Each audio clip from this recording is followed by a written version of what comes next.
우리 한 절씩 읽고 4절은 같이 읽도록 하겠습니다. 레위의 증손 고핫의 손자 이스할의 아들 고라와 루벤의 자손 엘리압의 아들 다단과 아비람과 벨렛의 아들 온이 당을 짓고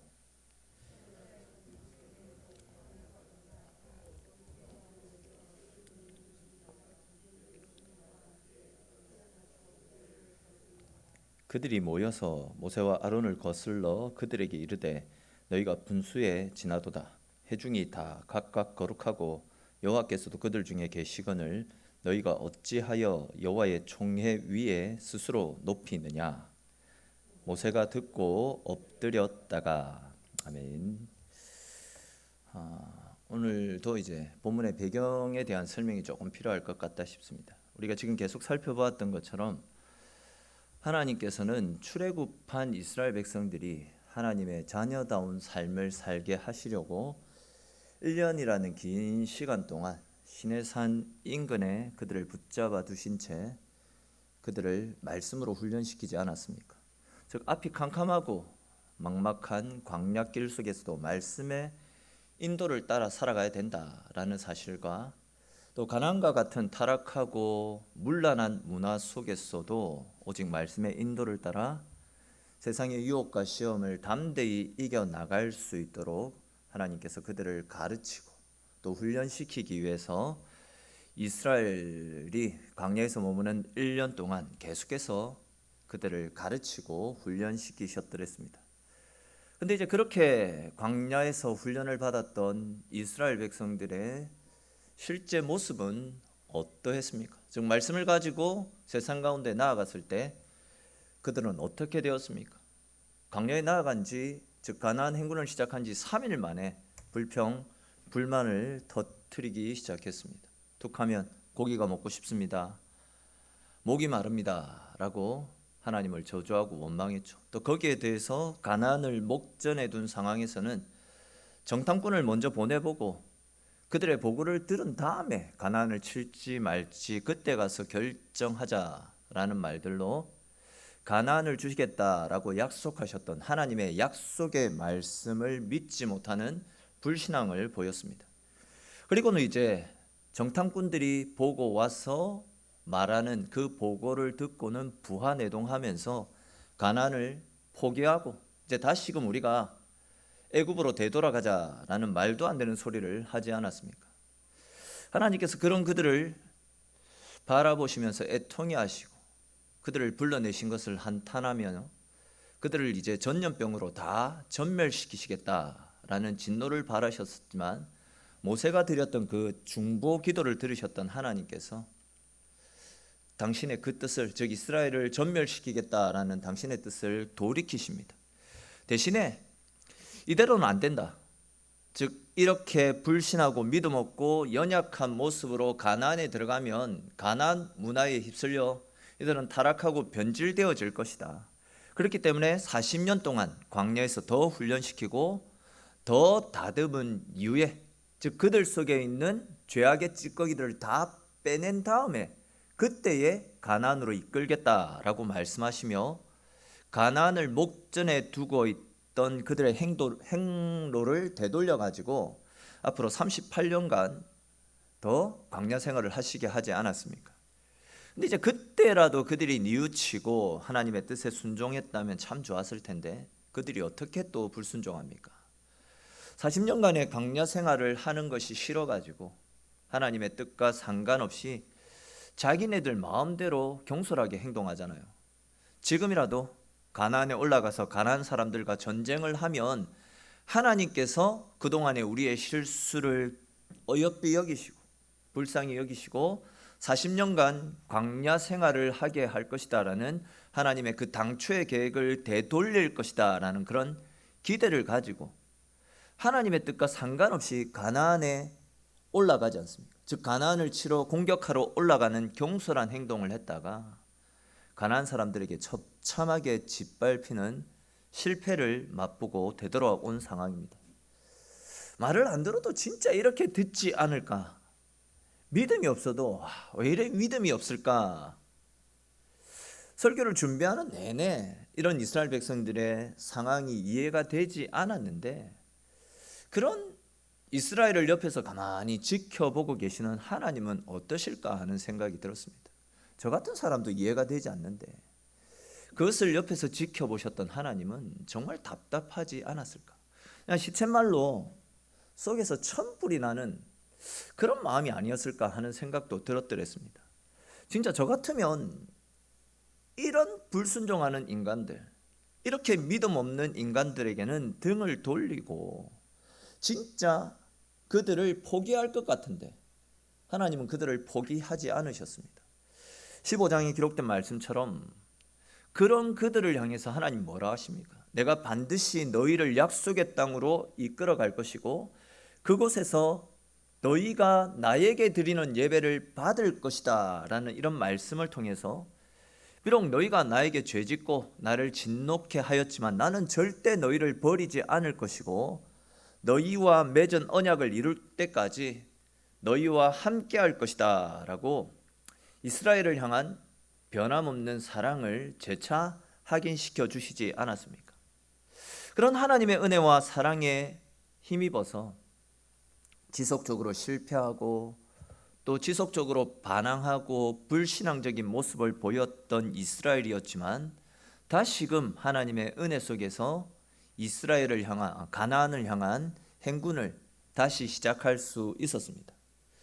모세는 지금까지 일어났던 수많은 불신과 반역의 현장들을 경험하면서 그러나 그럼에도 불구하고 그들을 용서하시고 그들을 가나안으로 이끄셔서 그들이 드리는 예배를 받아주시겠다라고 말씀하시는 하나님의 이 약속의 말씀을 들으면서 굉장히 큰 감동을 받았을 것입니다. 그리고 이제 이스라엘 백성들도 정신 차리고 이제는 진짜 불순종하지 않고 온전히 하나님 바라보는 믿음으로 가나안 행군을 하겠지라는 이런 기대감을 가지고 새롭게 출발하는 가나안 행군에 앞장서게 되었습니다. 근데 죄송한 표현이지만 재벌은 개 못 준다고 그렇게 불순종하며 그렇게 불신앙의 삶을 살아왔던 이스라엘이 하루아침에 변하겠습니까? 그들은 또다시 얼마 가지 않아서 모세에게 반기를 들기 시작했습니다. 전에도 말씀을 드렸듯이 모세에게 반기를 드는 것은 모세에게만 반기를 드는 것이 아니라 모세를 지도자로 세우신 하나님, 즉 하나님의 권위에 도전하는 것이고 하나님 앞에 반기를 드는 불순종의 모습이었다라고 말씀을 드렸더랬습니다. 다시 말해서 모세에게 반기 드는 것은 하나님께 반기를 드는 것과 다를 바 없다라는 겁니다. 오늘 본문에서는 고라라고 하는 사람이 주동이 되어서 또다시 모세를 향한 하나님을 향한 반란을 일으키는 모습이 나타나고 있습니다. 이번에 반란을 주도했던 고라는 레위 지파에 속한 사람으로서 레위 지파 중에서도 고핫의 후손이었습니다. 고핫하면 생각나는 게 있는지 잘 모르겠지만 고핫은 하나님의 임재를 상징하는 법궤 있지 않습니까? 하나님은 법궤를 움직일 때에는 제사장들이 레위 지파가 그 법궤를 어깨에 짊어지고 이동을 하도록 명령을 하셨거든요. 그런데 그 법궤를 짊어지고 이동해야 되는 그 역할을 맡았던 사람들이 고핫 자손이었습니다. 근데 우리가 알고 있듯이 성경에는 언약궤를 옮기던 중에 움직이는 언약궤를 붙잡았다가 그 자리에서 즉사한 사람도 있고 또 언약궤 안에 뭐가 들어있는가 궁금해서 궁금증에 그 언약궤를 들여다보다가 즉사를 하거나 마을 전체가 전염병으로 큰 고생을 하게 되었던 경우들이 성경에 나타나고 있지 않습니까? 즉 하나님의 영광이 머물러 계시는 언약궤는 아무나 함부로 만지거나 접근할 수 없는 거룩한 일이었습니다. 거룩한 것이 이 법궤였습니다. 언약궤였습니다.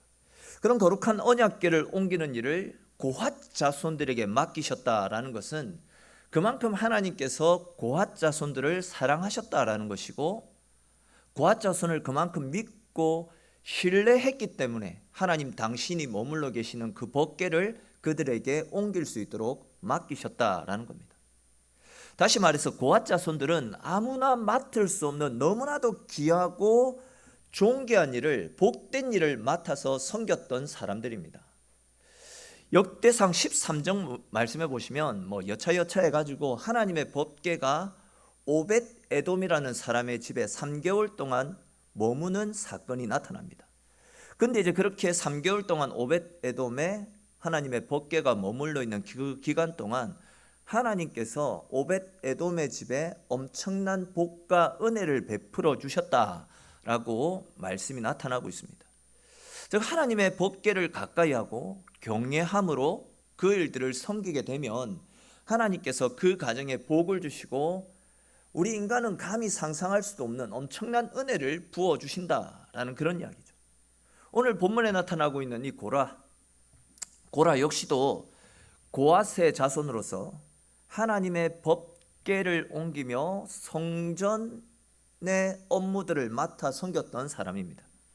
이 말씀을 달리 표현하면 고라 역시도 법궤를 모시는 일들을 잘 감당하면 하나님의 축복을 셀 수 없을 만큼 받을 수 있는 아주 특별한 위치, 하나님이 사랑하셔서 귀하게 여기셔서 맡겨주신 너무나도 복된 업무를 맡고 있었다라는 그런 이야기입니다. 근데 안타깝게도 고라는 이 일을 복된 일로 생각하지 않고 이 일을 굉장히 불만을 품은 채 섬기고 있었더랬습니다. 그 불만이 어떤 불만이었냐면 5절 이하에 쭉 나타나고 있는데 이런 내용입니다. 간단하게 이야기하면, 즉 나도 아론의 집안처럼 레위 지파 사람 아니냐, 나에게 제사장직을 맡겨주면 나는 아론 그리고 아론의 아들보다도 더 똑똑하고 더 잘났기 때문에 제사장직을 더 잘 감당할 수 있는데 왜 우리에게는 제사장직을 맡기지 않고 대신 무거운 법궤를 어깨에 짊어지고 강약길을 걷게 하는 이 고달픈 일을 맡기느냐, 우리에게도 제사장직을 수행할 수 있게 해달라, 왜 차별을 하느냐, 나도 제사장 잘할 수 있다, 이런 불만을 가지고 있었더랬습니다. 근데 사실 그 많고 많은 이스라엘 백성들 중에서도 하나님의 임재를 상징하는 법궤를 모시는 일, 그 일도 엄청 복된 일이었거든요. 하나님이 그들을 사랑하셔서 그들에게 복 주시기 위해서 아주 특별한 일을 그들에게 맡겨주셨음에도 불구하고 그는 그 일에 감사하기보다도 오히려 제사장직을 감당하지 못한다라는 이유로 모세에게 불만을 품고 있었고, 그리고 제사장직을 항존직으로 바꿨던 아론의 가문에게도 불만을 품고 있던 상황이었습니다. 이에 고라는 자기 혼자의 힘으로는 모세에게 반기를 들 수 없으니까 다른 레위인들은 자기 일에 감사하며 잘하고 있는데 이 고라만 열받아가지고 지금 반기를 들었는데 자기 혼자서만 그런 반기를 들 수 없다 보니까 자기와 비슷한 생각을 품고 있었던 루벤 지파의 지도자들을 설득해서 그들과 함께 모세에게 반기를 들고 있습니다. 여기에 나타나고 있는 이 루벤 지파의 경우에는 원래는 야곱의 첫째 아들 아닙니까? 즉 야곱의 이스라엘의 장자 집안이 루벤 지파입니다. 그렇지만 이 루벤이 아버지의 첩과 간통하는 죄를 저질럼으로써 장자권을 넷째 아들이었던 유다에게 빼앗기고 말았습니다. 즉 자기네가 장자인데 장자권이 넷째에게 넘어간 상황입니다. 장자의 권리를 누리지 못하고 있습니다. 동생들이 머리를 숙이지 않고 있는 상황입니다. 거기에 대해서 또 출애굽 이후에 광야 생활을 하는 중에는 모세의 집안이 지금 주도권을 잡고 있잖아요. 표현이 좀 그렇지만 이해하기 쉽게 모세의 집안이 주도권을 잡고 있습니다. 모세의 집안은 레위 지파입니다. 즉 유다 지파에게도 주도권을 빼앗겼고 또 지금은 레위 지파에게도 주도권을 빼앗긴 채 살고 있습니다. 다시 말해서 장자임에도 불구하고 장자의 권리를 누리지 못하고 있는 자기들의 처지가 루벤 지파에게는 항상 불만으로 자리 잡혀 있던 상황이었다라는 거죠. 그런 루벤 지파의 마음을 이용해서 고라가 반역의 손을 내밀었습니다. 그리고 루벤 지파는 고라와 손을 잡고 당을 지었던 겁니다. 2절 말씀을 보니까 대충 한 254명, 254명이 당을 지어서 모세에게 반기를 들었다라는 것을 알 수 있습니다. 이렇게 이제 당을 지은 고라와 르우벤 지파들에게 모세에게 반기를 들면서 내세웠던 그들만의 명분이 무엇이었습니까? 우리 오늘 본문 3절에 기록된 말씀 같이 한번 읽어봅시다. 5절 이하의 내용들이 이 3절에 딱 압축되어 있다라고 생각하시면 되겠습니다. 우리 3절에 기록된 말씀 같이 읽겠습니다. 그들이 모여서 모세와 아론을 거슬러 그들에게 이르되 너희가 분수에 지나도다.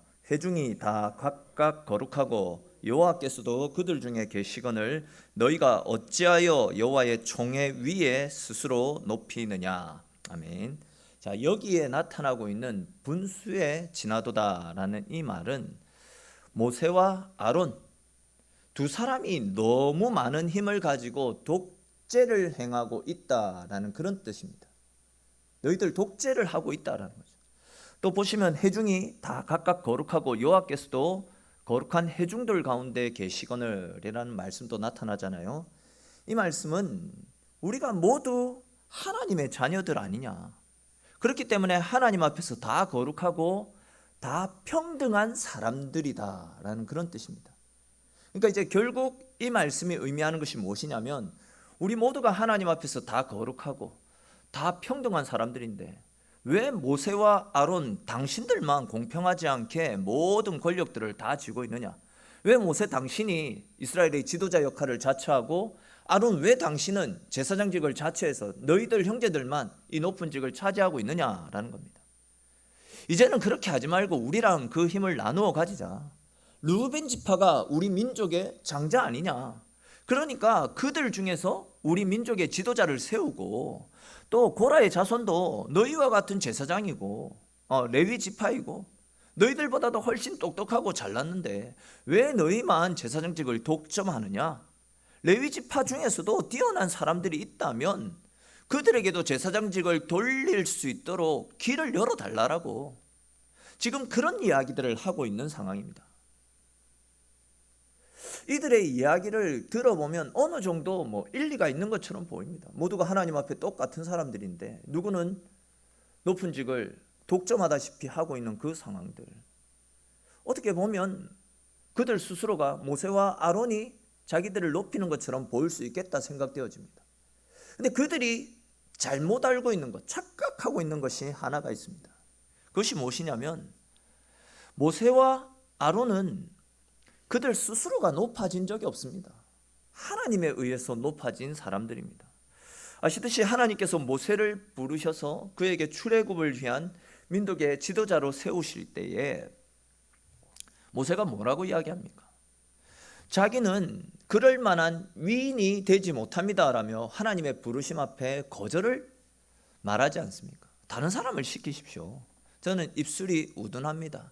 저는 할 수 없습니다 라며 하나님의 부르심에 노라고 대답했습니다. 그럼에도 불구하고 하나님께서 모세를 설득시키심으로 모세를 세우셨던 겁니다.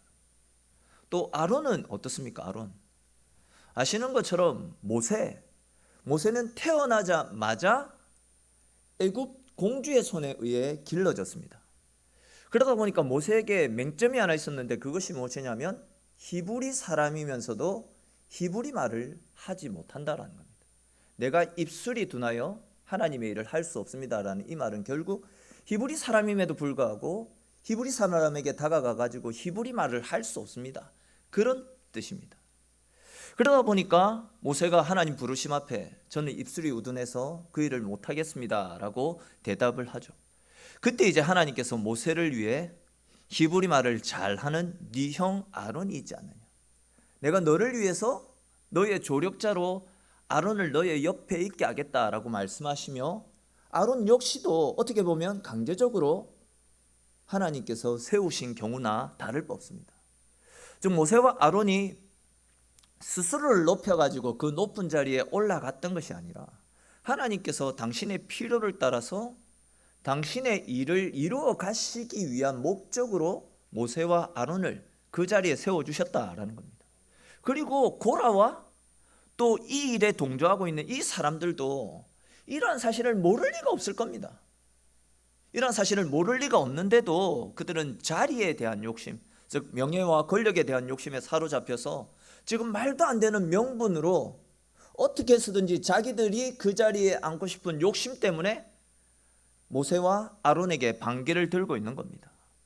오늘 보면 2절에 기록된 것처럼 250이 넘는 반란군들이 지금 모세와 아론 이 두 사람을 제거하기 위해 덤벼들고 있는 상황 아닙니까? 모세와 아론에게 있어서 출애굽 이후에 가장 큰 위기가 찾아온 상황입니다. 자, 그런데 보시면 이렇게 자칫하면 자기들의 목숨이 날아갈 수 있는 이런 위기 상황에서 모세가 취하고 있는 행동이 무엇입니까? 우리 4절에 기록된 말씀 다시 한번 읽어봅시다. 4절 말씀 같이 읽겠습니다. 모세가 듣고 엎드렸다가, 아멘. 자, 백성들이 분기를 하고 일어나자 모세가 했던 일은 듣고 엎드린 일입니다. 여기에서 엎드렸다라는 말씀은 대적자들 앞에 머리를 숙이며 엎드렸다라는 표현이 아니라 하나님 앞에 간절함으로 기도드렸다라는 그런 이야기입니다. 모세의 위대함이 바로 여기에 있습니다.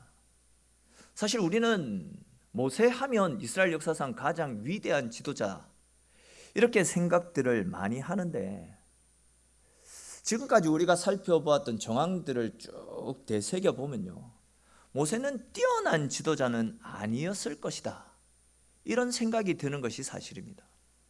먼저 하나님의 부르심 앞에 모세 스스로가 하나님, 저는 그럴 만한 그릇이 못 됩니다, 저는 부족한 사람입니다 라고 말을 하지 않았습니까? 또 모세의 형과 누나, 즉 아론과 미리암이 모세가 부족해 보였기 때문에 우리가 너를 대신해서 백성들을 이끌겠다라며 반기를 들었던 것 아니겠습니까? 또한 백성들도 모세 당신의 말을 못 믿겠으니 정탐꾼들을 보내고 그들의 보고를 들어보고 그때 가서 가나안 정복을 할지 말지 그때 가서 결정을 하자, 이런 불평을 퍼뜨렸던 일. 또한 정탐꾼들의 보고를 들었던 이스라엘 백성들이 뭐라고 합니까? 이제 모세를 끌어내고 새로운 지도자를 세우고 그와 함께 애굽으로 되돌아가자, 이렇게 말했던 일. 그리고 오늘 본문에서처럼 고라와 르우벤 지파의 지도자들이 모세에게 반기를 든 점들, 그리고 그 밖에도 출애굽 이후에 우리 계속 살펴보았던 것처럼 이스라엘 백성들은 수시로 모세에게 찾아가 가지고 이 불만 저 불만을 터뜨리며 모세에게 반항 아닌 반항을 하지 않았더랬습니까? 이런 것들을 살펴보게 되면 모세는 참으로 어설픈 행정력과 리더십으로 백성들의 불만을 야기시켰던, 우리가 알고 있는 것과는 조금 다르게 그리 뛰어나지 못했던 지도자일 가능성이 크다 할 수 있습니다. 즉 능력적인 면에 있어서는, 재능적인 면에 있어서는 모세는 뛰어난 지도자다 말하기에는 조금 부족한 점들이 많이 있다 싶습니다. 근데 이제 중요한 것이 이 점입니다. 중요한 것은 모세는 자기가 부족한 사람이다라는 것을 너무 잘 알고 있었다라는 겁니다.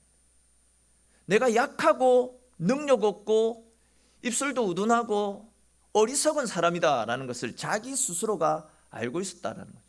그렇기 때문에 그는 문제가 생기고 어려움이 찾아오면 제일 먼저 하나님 앞에 엎드렸습니다. 하나님 앞에 엎드리고 기도하며 하나님의 도우심을 구했던 기도의 사람이었습니다. 만약 모세가 뛰어난 사람이라면 자기 스스로가 나는 위대하고 나는 다른 사람들과 다르다라는 그런 자각 속에 살았다라고 한다면 어려움 속에서 하나님을 찾지 않았겠죠. 하나님께 엎드리지 않았겠죠. 그러나 그는 철저하게 내가 하나님 앞에서 약한 사람임을, 나는 부족한 사람임을 알았기 때문에 문제가 생길 때마다 다른 일을 하지 않고 제일 먼저 하나님 앞에 엎드려 하나님 앞에 기도하며 하나님을 찾았다라는 겁니다. 계속 말씀을 드렸던 부분이지만 하나님은 능력이 탁월한 사람, 그리고 똑똑한 사람, 지혜로운 사람을 쓰시는 것이 아니라 자기의 약함을 알고 하나님을 의지하고 하나님께 기도하며 하나님의 도우심을 힘입기 위해 간절히 하나님께 엎드리는 사람, 하나님은 그런 사람을 쓰시기 편하게 생각하시고 또 그런 사람을 들어서 당신의 크고 위대한 일들을 맡겨주신다라는 겁니다. 모세가 바로 자신의 약함을 알고 하나님 앞에 엎드렸던, 즉 하나님이 쓰시기에 편했던 사람이었습니다. 모세는 위기 때마다 자기가 뭘 하겠다라고 동분서주하지 않았습니다. 계속해서 엎드립니다. 하나님 어떻게 하면 되겠습니까? 하나님 저를 밀어내가지고 고라와 그의 일당들이 지금 반항을 하며 덤벼들고 있는데 저를 죽자고 덤벼들고 있는 상황인데 이 상황을 어떻게 해결해야 될지 모르겠는데 하나님께서 저의 힘이 되어주셔서 저에게 지혜를 주셔서 하나님의 음성을 들려주셔서 이 문제를 해결할 수 있도록 도와주십시오라고 제일 먼저 하나님 앞에 기도하는 것을 볼 수 있습니다. 저는 이러한 모세의 모습이 오늘날 위기의 때를 살아가고 있는 우리들이 회복되어져야 될 모습이다라고 믿고 있습니다. 여러분, 다른 그 어떤 것보다도 우리는 진짜 기도의 모습들이 하나님을 찾는, 하나님께 엎드리는 겸손한 무릎이 회복되어져야 되는 상황에 살아가고 있습니다. 계속 말씀드렸듯이 우리 인생의 진짜 위기는 코로나 상황이 3년째 지속되어지고 있는 이런 상황적인 어려움들, 이것이 진짜 위기가 아닙니다. 경제적으로 힘들고 누군가가 아프고 다치고 이런 사건 사고들이 끊임없이 일어나는 것, 이것이 진짜 우리 인생의 위기가 아니잖아요. 우리 인생에 찾아오는 진짜 위기가 무엇이라고 말씀드렸습니까? 계속 말씀드렸듯이 그렇게 힘든 때를 살고 있으면서도 그렇게 숱한 문제들이 우리 인생을 짓누르고 있는데도 불구하고 하나님을 찾지 않고 하나님께 엎드리지 않고 기도하지 않고 내 힘으로 내 노력으로 내 인맥으로 무언가를 해보려고 발버둥치는 우리 속에 있는 불신앙, 즉 하나님을 의지하는 것이 아니라 세상의 방법을 의지하며 살아가고 있는 우리의 불신앙이 진짜 큰 위기이고 우리 신앙의 가장 큰 문제다라고 계속 말씀을 드리고 있지 않습니까? 근데 보십시오, 모세는 완전히 다릅니다. 위기의 때에 어떻게 해야 되는지를 우리에게 잘 가르쳐주고 있습니다. 모세처럼 우리는 위기의 때에 앞뒤 좌우 돌아보지 않고 그냥 넙죽 하나님께 엎드려야 됩니다. 모세를 보십시오. 위기의 때이기 때문에 더욱더 철저하게 하나님을 의지했고 늘 언제나 말씀의 인도를 따라 생활했고 위기 때마다 하나님을 찾지 않습니까? 하나님 앞에 엎드렸습니다. 그것이 바로 모세가 가지고 있는 가장 큰 힘이고 가장 큰 능력이었고 모세에게 그런 힘과 능력이 있었기 때문에 그렇게 수많은 사람들이 방귀를 들고 죽자고 덤벼드는 상황 가운데서도 모세는 흔들리지 않고 끝까지 민족의 지도자로서 이스라엘 백성들, 그 탈 많고 말 많고 불순종의 대명사였던 이스라엘을 이끌고 가나안 행군을 성공적으로 이끌지 않았습니까? 자, 그런데 여러분, 만약에 지금 내가 모세와 똑같은 상황에 내몰려 있다라고 한다면 여러분들은 지금 이 상황에서 제일 먼저 어떤 일을 할 것 같습니까? 내가 지금 모세와 같은 상황이다라고 한다면 고라와 루벤의 지도자들이 나를 죽이기 위해서 덤벼들고 있는 이 상황, 이런 상황이라면 나는 제일 먼저 무엇을 할 것 같습니까?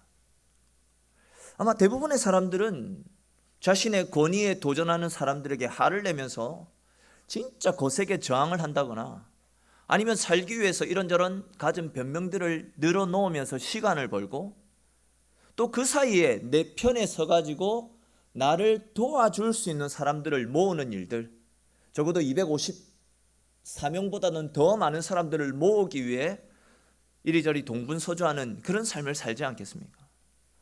근데 보십시오, 모세는 이 방법 저 방법 사용하지 않습니다. 그냥 곧바로 하나님께 엎드립니다. 기도만이 이 문제를 통해 하나님의 도우심을 받을 수 있다라는 사실을 너무나도 잘 알았기 때문에 곧바로 하나님 앞에 엎드렸습니다. 즉 다른 것들을 다 해보고 해결이 안 되면 최후의 보루로서 하나님 앞에 엎드렸던 것이 아니라 어떤 일을 시작하고 어떤 일을 결정짓기 전에 제일 먼저 꺼내들었던 나의 히든 카드, 나의 비장의 카드가 바로 하나님 앞에 엎드려 기도하는 것이었다는 거죠. 모세에게는 두 번째, 세 번째 방법이 없었습니다.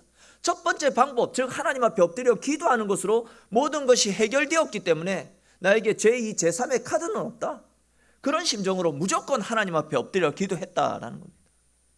지금까지 우리가 살펴보았던 것처럼 모세는 지금까지 이스라엘 백성들로부터 3번의 반역을 맞지 않았습니까? 아론과 미리암이 그러했고 또 정탐꾼의 보고를 들었던 모든 이스라엘 백성들이 모세에게 반기를 들었고 또 지금은 고라와 르벤의 후손들이 반역의 길을 들고 있는 상황입니다.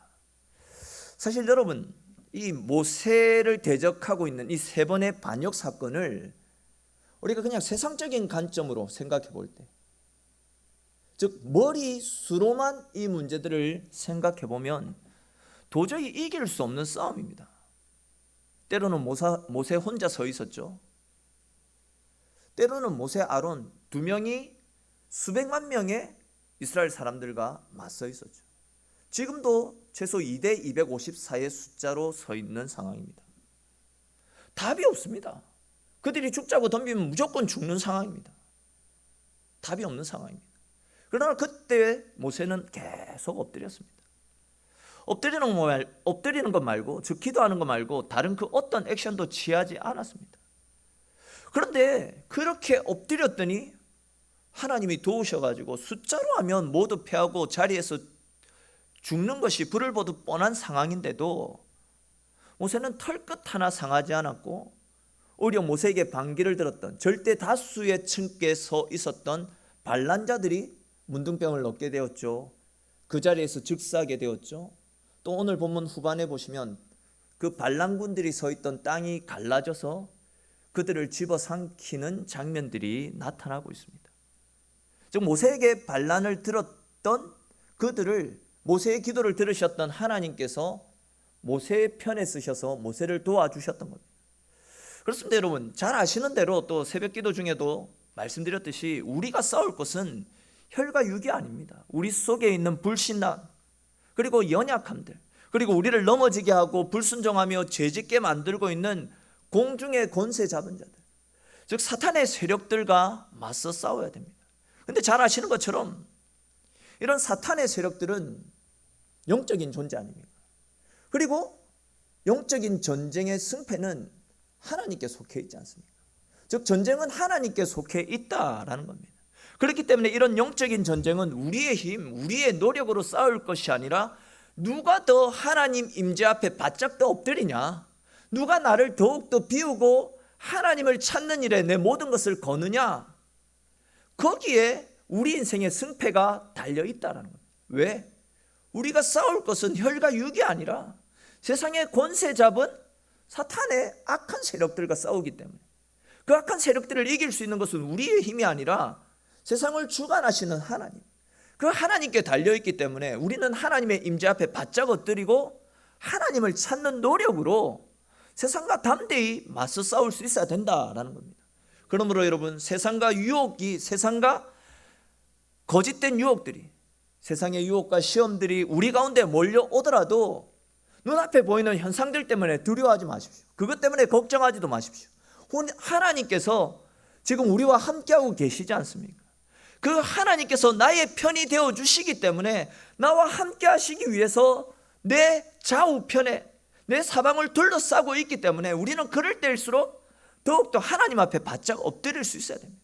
나는 할 수 없지만 모세처럼 엎드리게 될 때에 우리 역시도 모세와 마찬가지로 우리를 도우시는 하나님의 도우심의 손길로 말미암아 모든 상황을 헤쳐나갈 수 있는 주의 도우심을 힘입을 수 있게 되는 것 아니겠습니까? 제가 이제 담임 목회를 시작한 지가 이제 거의 만으로 8년이 다 다가오는 상황입니다. 근데 이제 가만히 지나온 8년간의 시간들을 되돌아보니까 그냥 하는 소리가 아니고, 기도가 없었다면 난 진짜 죽었겠다라는 그런 생각들이 참 많이 들더라고요. 모세처럼은 아니더라도 수없이 많은 불평, 원망의 소리들을 들어야 했고, 또 교회에 생겨나는 이런저런 다양한 문제들과 부딪혀야만 했습니다. 전에도 한번 말씀드린 기억이 있는데, 한때는 너무 힘들어가지고 병원에 가가지고 그 우울증 약도 받아서 먹고, 그럼 몇 날 며칠을 잠도 자지 못한 채 뜬 눈으로 밤을 지새웠던 적이 하루 이틀이 아니었습니다. 진짜 사람들의 소리, 또 교회의 상황, 이런저런 말들, 이런 것들을 일일이 생각하면 머리가 터질 것 같고 마음이 복잡해서 견딜 수가 없었습니다. 딱 잘라 이야기해서 그때 눈앞에 있는 현실이 답이 보이지 않는 상황이더라고요. 그래서 아무리 생각해도, 아무리 고민을 해봐도 답이 보이지 않길래, 그러면 답이 보이지 않기 때문에 기도해보자. 그렇게 해서 그때부터 집중해서 내 상황들을 주님께 내려놓고 기도하는 시간들을 가졌더랬습니다. 그렇게 이제 기도를 통해서 주님의 임재 앞으로 조금씩 가까이 나아가니까 저도 모르는 사이에 마음이 평안해지고 하나님이 부어주시는 은혜들이 계속해서 생기더라고요. 상황은 진짜 폭풍 같은 현상들로 인해서 뒤죽박죽인데 기도하니까 폭풍 속에서도 품어주시고 안아주시고 날개 그늘 아래 감싸주시는 주님의 사랑들이 느껴지니까 마음의 평안들이 계속 밀려오더라고요. 기억하시는지 모르겠지만 제가 한때 계속해서 말씀을 드렸던 것 중에 하나가 고민할 시간이 있으면, 염려할 시간이 있으면 그 시간을 이용해서 하나님 앞에 기도드려라. 하나님 붙잡고 하나님께 엎드려라. 남들 붙잡고 하소연할 시간에 기도드려라 라는 말씀을 참 많이 했었던 기억이 납니다. 그때 이제 그런 말씀을 드렸던 것이 제 경험을 가지고 그렇게 말씀을 드렸던 부분이거든요. 여러분, 진짜 답이 보이지 않고 어려움들이 계속해서 찾아온다면 다른 어떤 일들을 해보고 뭔가를 해보겠다라는 그런 인간적인 노력들 다 포기해야 됩니다. 인간적인 생각들이 아니라 제일 먼저, 아니 두 번째 세 번째 없이 그냥 엎드려야 됩니다. 모세처럼 하나님을 찾아야 됩니다. 이거 해보고 저거 해보고 다 해보고 안 되면 엎드릴 것이 아니라 제일 먼저 엎드리는 거, 하나님을 찾는 것이 우리의 삶의 중심에 있어야 됩니다. 그렇게 우리가 주님을 찾을 때에 주의 날개 그늘 아래서 우리를 감싸주시고 생명으로 이끌어 가시는 주의 임재를 내 삶 가운데서도 동일하게 경험할 수 있게 될 것입니다. 즉 우리가 하나님 앞에 기도하며 하나님을 찾을 때에 진짜 거짓말처럼 우리의 문제를 깨끗하게 해주시는 주의 도우심을 경험하는 은혜들을 실제 내 삶 가운데서 맛보게 된다라는 겁니다. 사랑하는 성도 여러분, 아시는 것처럼 기도는 우리가 가지고 있는 우리의 최고의 무기입니다. 우리 인생의 최고의 영적인 무기가 기도임을 믿으시기를 축원합니다. 기도는 하늘의 보좌를 움직여서 우리를 향한 하나님의 진노의 상황들을 축복으로 바꿀 수 있는 유일한 비결, 하나님의 은혜를 우리의 삶 가운데 가지고 올 수 있는 은혜의 비결임을, 은혜의 통로임을 믿으시기를 바랍니다. 우리가 이런 사실을 마음으로 믿고 기도의 자리로 나아가서 기도의 삶을 진짜 말로만이 아니라 삶을 통해서 한번 실천해 보십시오. 여러분, 지금 우리는 다른 그 어떤 것보다도 기도하며 하나님을 찾아야 될 때 아닙니까? 기도를 통하여서 하나님 앞에 나오는 시간들을 계속해서 늘려나가야 됩니다. 기도하며 우리가 하나님을 찾을 때에 우리의 삶 속에서 말씀에 나타나고 있는 기적들, 우리를 도우시는 하나님의 은혜들을 실제로 체험하며 하나님의 사랑이 무엇인지 실제로 느끼는 은혜들을 경험하게 될 것입니다. 기도하며 주님 찾을 때에 영원히 살아나는 기적이 일어나게 될 것이고, 우리가 전심으로 기도하며 하나님께 엎드리는 모든 일들마다 우리의 삶 가운데서 현실로 이루어지게 될 것이고, 기도하게 될 때에 내 삶이 회복되어지고 교회가 다시금 힘을 내고 하나님의 은혜 가운데 가는 놀라운 축복을 경험하게 될 줄로 믿으시기를 바랍니다. 우리 모두 이런 믿음으로 언제나 어떤 상황 가운데서도 제일 먼저, 아니 두 번째 세 번째 생각하지 말고 제일 먼저 무조건 하나님 앞에 기도하고 하나님을 찾으심으로 지금도 살아 역사하시는 우리의 힘과 능력이 되어주시는 주의 능력을 날마다 힘입고 그 은혜와 능력으로 승리하며 살아가는 저와 여러분들의 인생이 될 수 있기를 주님의 이름으로 축원합니다. 잠시 기도드리겠습니다. 하나님,